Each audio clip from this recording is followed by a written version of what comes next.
This video is sponsored by Editor's Keys. For a great selection of video editing and recording products, visit editorskeys.com. Hi everyone, this is Dave from Geekanoids with an update video for you about what happened during Apple's WWDC keynote.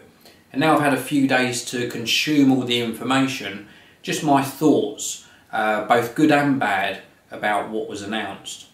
Now this is going to be a little bit more of a relaxed video. I just want to have a general chat to you, so sit back and enjoy, and let me know obviously in the comments if you agree or disagree with anything I say. Now first of all, the keynote happened on Monday. Whilst the keynote was still going on, I sort of overlapped my live broadcast with it by about 10 minutes. Now if you want to watch that video, I'm going to put a link up here. Now in the video that I'm linking to, I discuss all of the announcements in great detail, including the full specifications of the new hardware announcements and also the pricing as well. Just a word of warning, there were some audio issues during this live broadcast.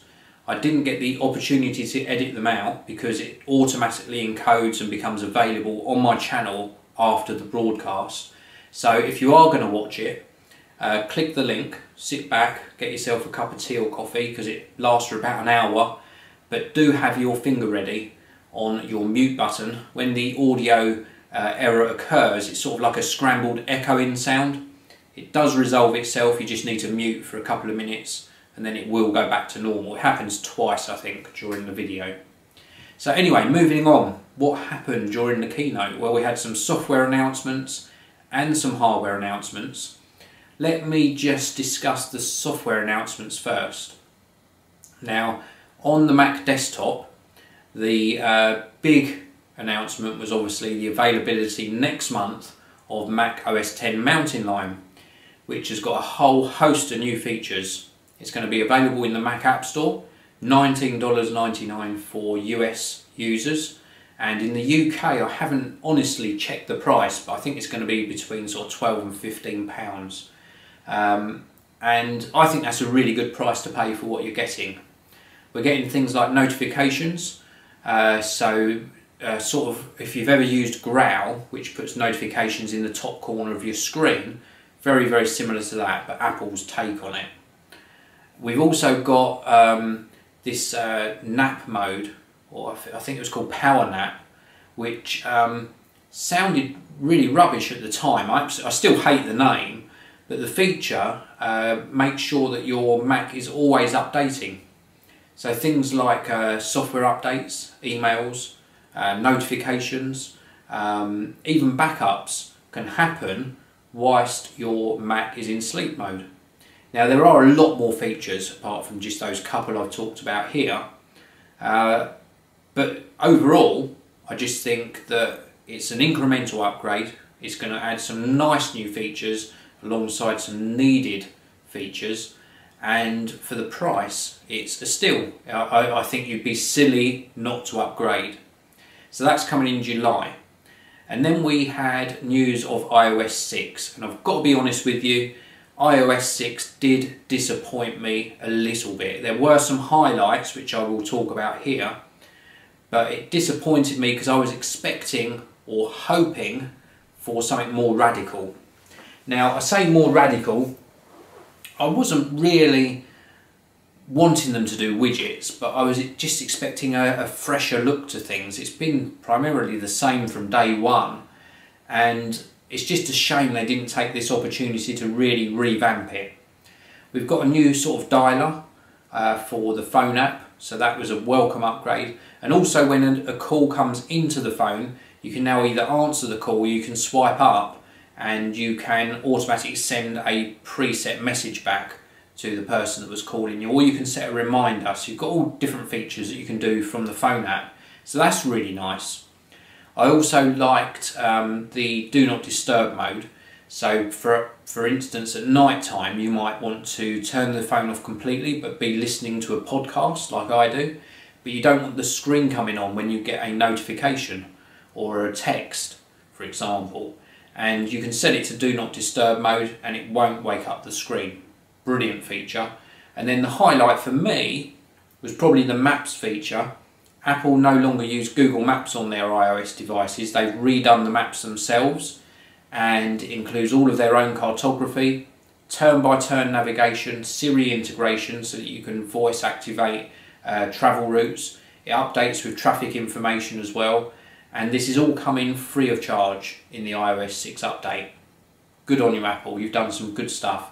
Again, just to recap, I would have liked something more radical, but I can live with what they've given us. And then they moved on to some hardware announcements. Now, they updated the Macbook Airs. That was expected. We've got faster Ivy Bridge processors. Alongside the Ivy Bridge architecture, they could introduce USB 3. And that's the main sort of changes to the Macbook Airs. You should see roughly about 10 to 15% speed increase over the previous generation. So a nice welcome update. They also announced updates to the MacBook Pro lineup. So we've got faster MacBook Pros in both the 13-inch and the 15-inch versions, and really some upgraded capacity in both memory and also storage capacity. I think you can go up to 750 gigabytes on the hard drive capacity. Also, because they're now using the faster Ivy Bridge processors and architecture, USB 3 as well. So some welcome additions to the MacBook Pro range. And then the big surprise was obviously the MacBook Pro Retina display model, which is brand new. It's got a super high-res 15-inch display. I think it runs at 2880 by 1440 resolution. Phenomenal turn of speed as well. We've now got flash storage on them, which is up to 512 gigabytes, of storage as standard, and you can even do a custom build up to 768 gigabytes. So just a phenomenal amount of storage capacity, and brilliantly fast as well, because it's hard soldered into these machines. It really does have a fast data throughput. So these are going to fly. They really are going to fly. Another big change was to the memory. We can now go up to 16 gigabytes of RAM, but again, this is soldered into the machine, so very, very fast memory. We've also got, I forgot to mention, across the range of laptops now, both the MacBook Airs, MacBook Pros and the Retina one, we've got HD FaceTime cameras. Now, just moving back to that Retina display MacBook Pro, there's also more room inside for better battery technology, so we've got better battery life as well. It really does sound like a phenomenal machine. It's going to be so super fast, and with that Retina display you're going to see so much more detail. Now, the way I understand it is in the software you can either select to have the same sort of size icons but have them crisper, or you can pump up the resolution to take full advantage of it with terms of actual real estate, so you can fit a lot more on the screen. So you can do either way. Now, there were a few more products that were quietly announced outside of the keynote, and that was a new AirPort Extreme, which is a little wireless sort of hub thing, which looks interesting, looks very nice. It's probably about the same size as an Apple TV. There was also a new smart case. Now, before, Apple announced the smart cover for the iPad range, and now for the iPad we've got the smart cover, or sorry, the smart case. It was the smart cover, now it's the smart case. And what that is like a smart cover on the front, but it's also got an encasement around the back of the iPad. So that's really cool. Now, on my Twitter, multiple messages. What are you getting in to review? What are you going to cover? Well, I will let you know in this video. I'm going to get one of the smart cases in, because that's a no-brainer. I love my iPad, so I shall share with you some details about the new smart case. I'm also getting in the new AirPort Extreme, the little wireless box, so I'll be sharing with you details on that. I won't be getting in a MacBook Air because I've got my current 13-inch MacBook Air. I don't need another one. I won't be getting in the standard 13-inch and 15-inch MacBook Pros because I don't need one of those. I've got no use for one. And the MacBook Pro Retina display, there's about a 2 to 4 week wait for those. and I've put in my request for one, so hopefully I'll be getting one sent through from Apple, and then I'll be bringing you my coverage on that. It just might be a little bit later than usual, but you will definitely get coverage of it on the Geekanoids channel. Now, there was also briefly on the Apple website, it said new next to the Mac Pros, and during my live broadcast I sort of talked about this. I was like, is it new? Isn't it new? It looked the same, except the processor numbers had changed. And what Apple had done is they'd stuck a new badge on their store saying new Mac Pro, when the only change really was to the processor, as far as I could see. Now, the new processors were there purely because the older Intel processors were no longer available. So we got sort of a little incremental upgrade on the processors, but no new features. No USB 3, no Thunderbolt, no sort of flash storage on them or anything like that, which they could have very easily implemented into the motherboard on a new Mac Pro. And within 24 hours, Apple changed that status, so it no longer says new Mac Pro.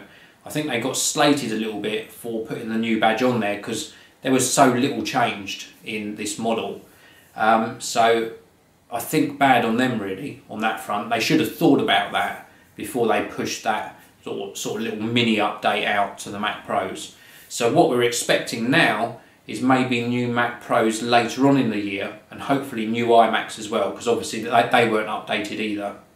So very, very exciting, lots of new products. A little bit of a shame on Apple about the Mac Pros and the iMacs, but that MacBook Pro Retina display model really did win the highlight of the Apple WWDC keynote 2012 for me. Super exciting product. So thanks very much for watching this video. Let me know what you think of all of the new announcements in the comment section below. Please do give me a thumbs up because it really does help me on the channel. Please also subscribe and let your friends and family know about Geekanoids, because that really does help me as well. And I will see you all in the next video.